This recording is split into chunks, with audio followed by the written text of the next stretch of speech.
Welcome, everybody. Hope you're doing well. You thought you wouldn't have to see me today. Well, here I am. So, nothing new today. Please, I'm hoping that you will not give whoever is subbing in the room a hard time. Nothing new, like I said. We are going to go through the article pretty quickly. We're going to go through the 10 new words. If you have any work you need to do, feel free to be working on that. If you have a study guide that you haven't turned in yet, please don't turn it in. I don't want whoever is subbing to have to worry about that. Just turn it in to me on Monday when I get there, just so we know it's not going to get lost. You can hand that to me. Don't lose it over the weekend, but just hand it in to me. Don't leave it on my desk. Sometimes they get lost. So I want to read the article for the second time with you pretty quickly. I'm not going to stop for much. And then go over the 10 words again for a second time. Again, not stop too much. Just kind of read the definitions, maybe an example or so. This might take about 20 minutes or whatever. And then after, you can have that time to work on whatever you need to work on. Okay. Well, let's bring up the article right there. So it is called A Brief History of the Cambodian Genocide, 1975 to 1978. We talked about that warning. Anytime you're talking about, especially this building right here, remember, if I were in the room with you, I might say, what's the name of this room? Or what's the name of this school? And I'm hoping you would say something like S21. So Tool Slang, probably said that wrong. Genocide Museum in Phnom Penh, Cambodia, pictured in 1983. So long after the genocide ended, the site was formerly the S21 prison run by the Khmer Rouge from 1975 to 1979. Setting the stage. We talked quite a bit about this, right? Cambodia won its independence from France in 1953. 2 years later, war broke out in neighboring Vietnam. The war, which lasted until 1975, contributed to the destabilization. It's one of our words. Maybe instead of bringing up, how about that? Maybe instead of bringing up all of the words on the screen, why don't we just do that as I'm reading? I'll just remind you about what they meant. Okay, let's do that instead. So back to the article. We did talk about destabilization. It's right there in the middle of the paragraph. Destabilization. It's the opposite of being stable. I can highlight it, I think. Then it disappears. I don't know. I'm doing something wrong. But so if a country is experiencing destabilization, it's a noun. The verb is, it's become like destabilized. Destabilization means probably there aren't many rules. Like the government doesn't really have a lot of control. And that's what happened in Cambodia. So as we talked about, somebody's going to come to power. It might take a civil war to get that person there. Hopefully they are nice. We'll find out that Pol Pot is not nice. He is more of a totalitarian type of guy who wants total power. All right, make this bigger, make me smaller. In 1969, the United States, which was at war with North Vietnam, began bombing North Vietnamese hideouts in rural Cambodia. Between 1970 and 1975, there was a civil war in Cambodia. The fighting further added to a growing economic and cultural gulf. Remember, a good synonym for gulf would be a divide. We talked about how there's often a gulf between parents and teenagers. Often they don't see eye to eye. And that is what is happening here. There's just a divide happening in Cambodia because of the war going on in Vietnam, because of that like vacuum of power once France left. And a gulf is occurring between people in the cities and people in the countryside. This provided a prime backdrop for the Khmer Rouge to take over. And we'll find out later, Khmer Rouge, Pol Pot, the leader of the Khmer Rouge, wanted people who were pretty dumb, agriculturally minded. They were farmers. So if they were city folks and they had like a degree or they could speak a couple languages, or even if they wore glasses. At one time, if you wore glasses, some people thought you were a little smarter. Didn't work for Pol Pot's idea. He wanted people to be dumb. They could farm, but that's about it. We already read that. The Khmer Rouge was a group started by the armed wing of the Communist Party of Kampuchea. Remember, we watched that video where Pol Pot was like, Cambodia, let's just come up with a different name, Kampuchea. So he started to go a little nuts, as often dictators do. When they're killing people on their way to becoming powerful, they start getting paranoid. Uh-oh, who's going to come after me now? So he starts to lose his mind a little bit, or a lot. Khmer Rouge occupied Cambodia's capital, Phnom Penh. I always say it wrong. Phnom Penh. On April 17th, 1975, their goal was to create a classless agricultural state based on communal living. Now that has quite a few of our vocabulary words in there, but since we've talked about it so much this week, I'm not even going to talk about it. Let's just move on, because I'm pretty sure most people, at least if you've been paying attention, you know communal, you know classless, you probably know agricultural too. All right, moving on. To achieve this, Khmer Rouge sought to do away with anyone they considered new people. They liked old people, but that has nothing to do with age. New people included city dwellers, intellectuals, and minorities. People in these groups were thought to have been corrupted by outside influences. Khmer Rouge favored peasants, who they called old people. Remember those minorities? We're talking about some people who are Muslim, intellectuals, people who are smart, and those outside influences, the outside influences of China, Vietnam, and the U.S. All right, genocide. Khmer Rouge set up a totalitarian state. One of our words, remember, total power. And Pol Pot became its dictator. Totalitarianism is a political system in which the state has absolute power and no political parties or individuals are allowed to oppose it. The dictator is the central and most powerful authority figure within this system. I'm going to make myself even smaller.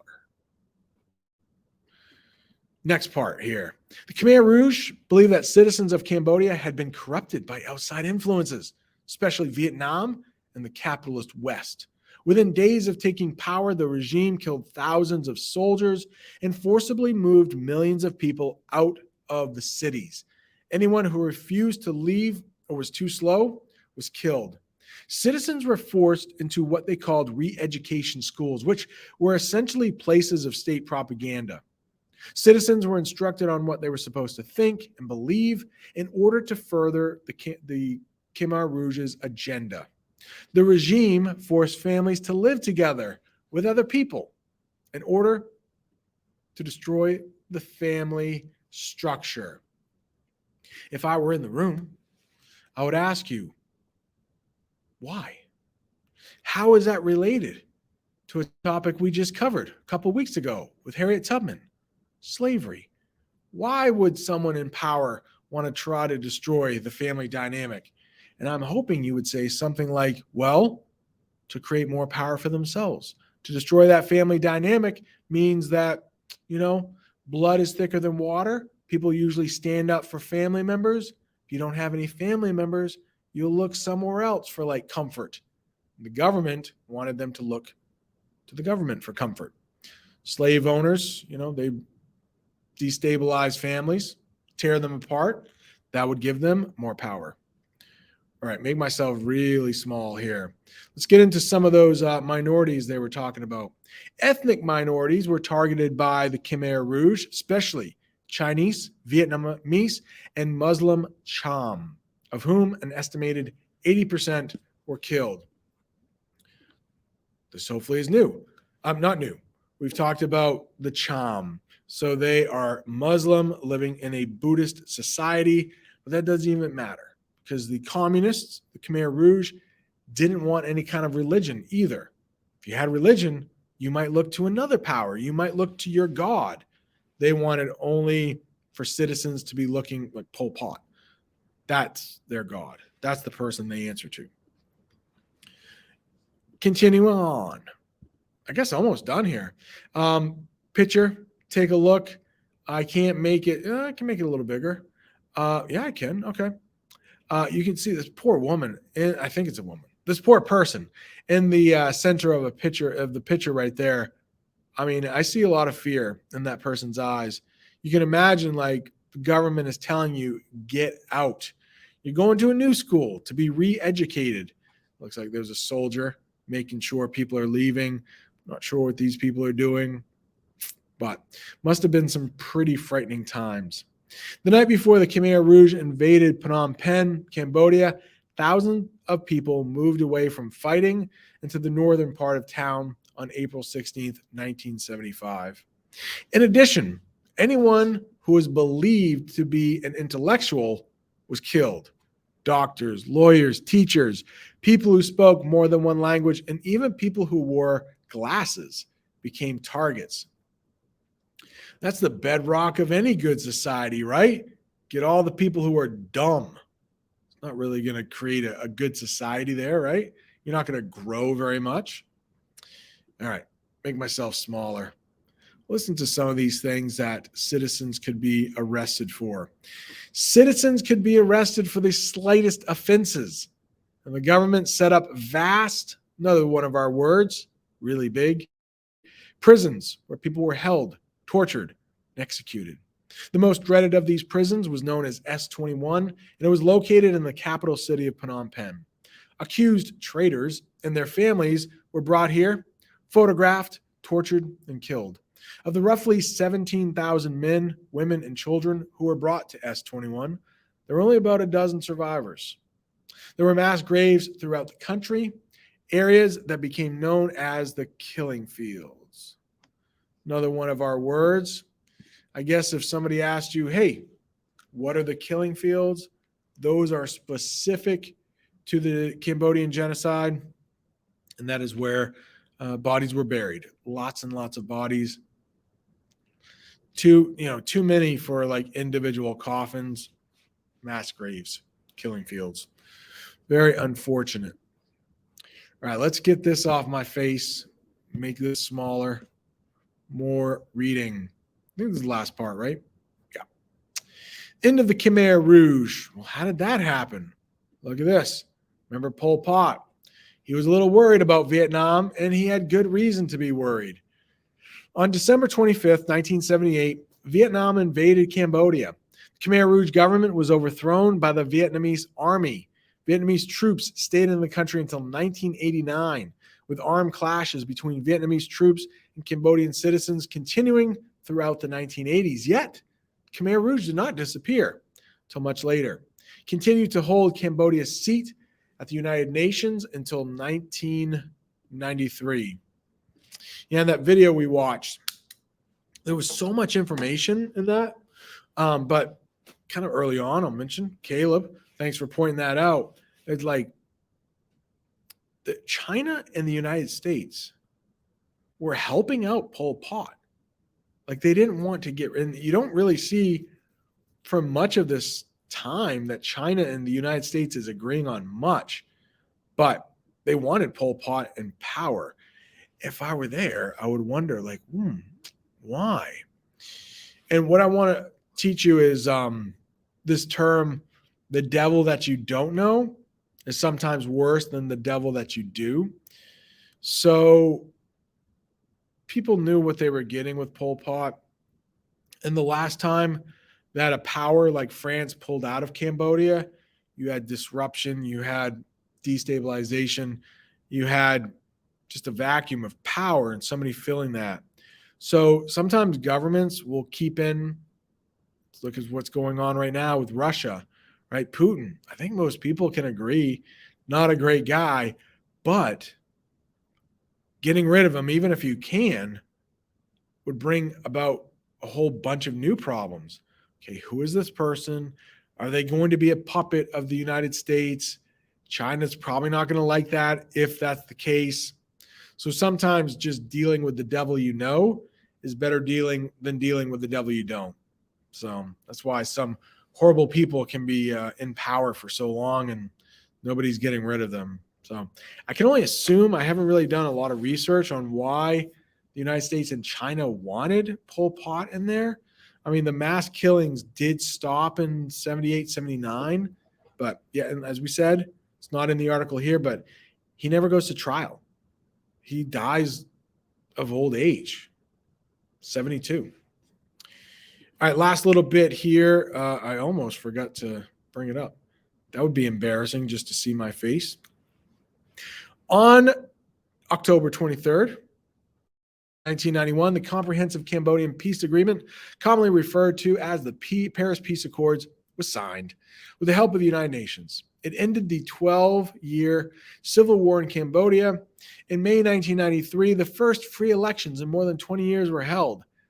In January 2001, the Cambodian government set up the Khmer Rouge Tribunal to try the leadership of the Khmer Rouge for crimes against humanity. Trials began in 2009. So look at that, 2001 to 2009. So far, however, only 3 people have been found guilty.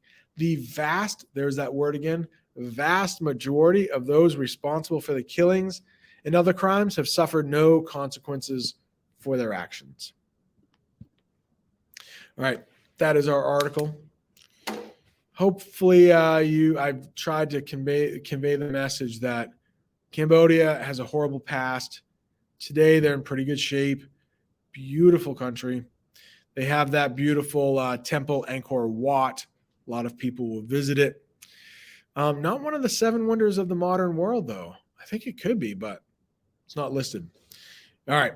Hopefully that wasn't too bad for you. Hopefully you got a lot of just a review. Monday, we'll start a new genocide. Haven't quite decided yet. It's going to either be Serbia or Rwanda. I'm not sure. I don't know which. Can't remember what we did last year. But, all right, have a good weekend. Please, don't give the sub. Thank you, whoever is subbing in my room. Please don't give them a hard time.